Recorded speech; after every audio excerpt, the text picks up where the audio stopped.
5 seconds to go.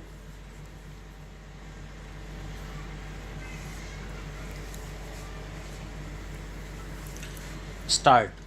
Mr. Speaker Sir, yesterday the Honorable Minister and today the Chairman of the Select Committee have fully explained the various clauses of the bill and certain important changes that have been effected by the Select Committee. I propose to confine myself to two or three important features of the bill which require re examination and close attention by the government. Sir, I need hardly emphasize the important role which the electricity supply undertakings play in the national economy of the country. Indeed, the development in other spheres depends upon the full development of the supply of power, and this bill is of vital importance, affecting as it does the development of electric supply undertakings in the country. I am focusing attention on the role that the private electricity undertakings are playing in the supply of electric power with a view to drawing the attention of government to the difficulties that are bound to be faced by these electricity undertakings in one or two directions.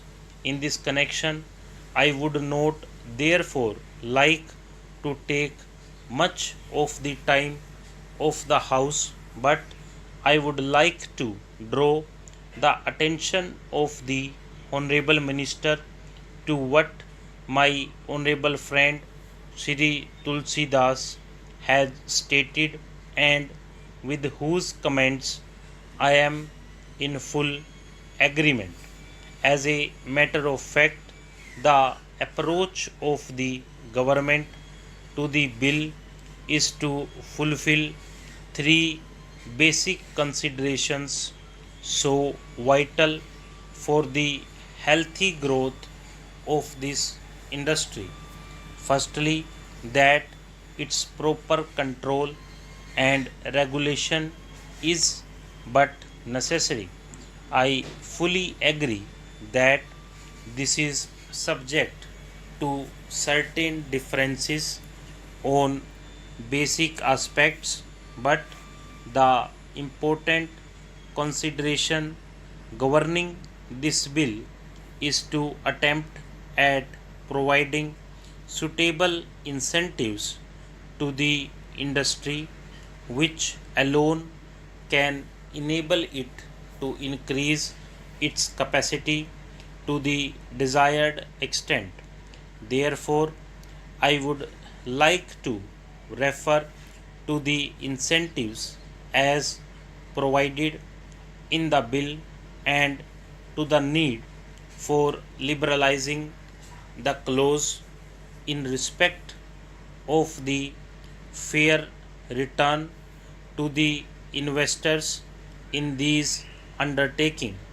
I would like to draw the attention of the Honorable Minister to the fact that since the passing of the original act in 1948, only 8 states throughout the country have constituted the statutory electricity boards.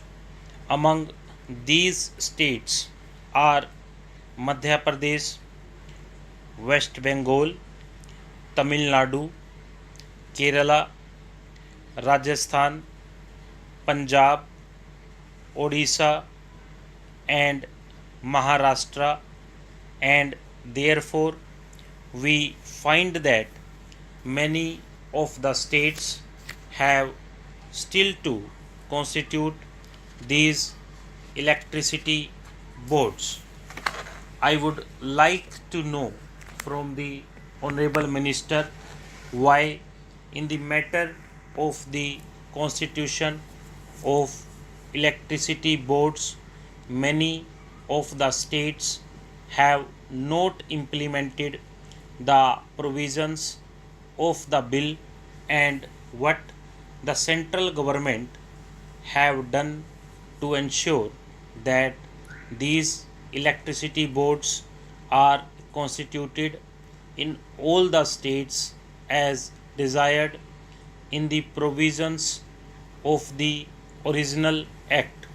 Perhaps it may have been the problem of taxation which some of the states may have in view while not proceeding with the constitution of the electricity boards, but whatever might be the reason, and even as far as this question of taxation is concerned, the central government may have to lay down some sort of subvention or such other assistance as is found necessary.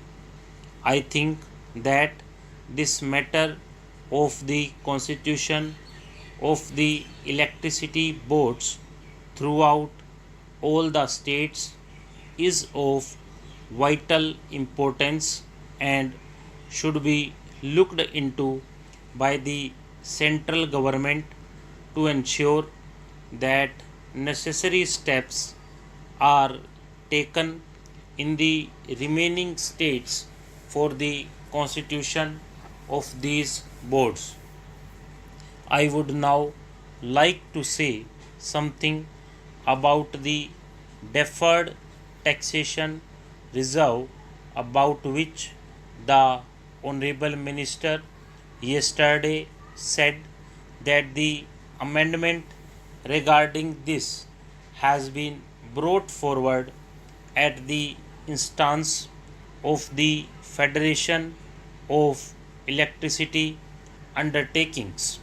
The whole complication arises due to the fact that the provisions of the Income Tax Act and the provisions of the Electricity Supply Act are contradictory to each other.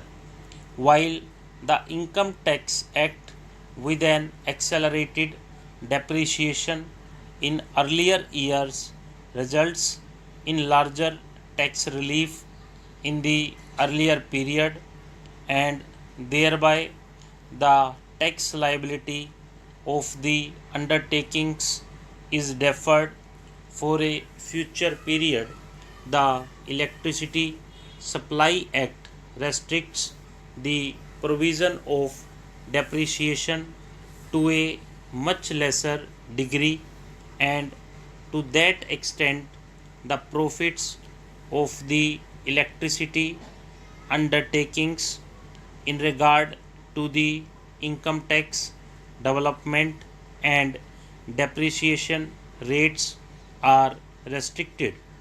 That act lays down a smaller depreciation as compared to what is allowed under the Indian Income Tax Act.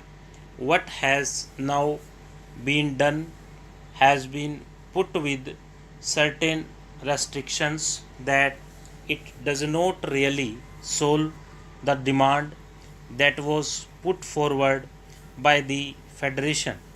As a matter of fact, if the electricity undertakings should have been allowed to set aside that reserve for taxation liability for future years out of the profits which they earn year by year, out of the rate increase which they have put into force from time to time that would have met the needs of the situation, but the clause as it has emerged would rather create more difficulties than solve them, and it has therefore been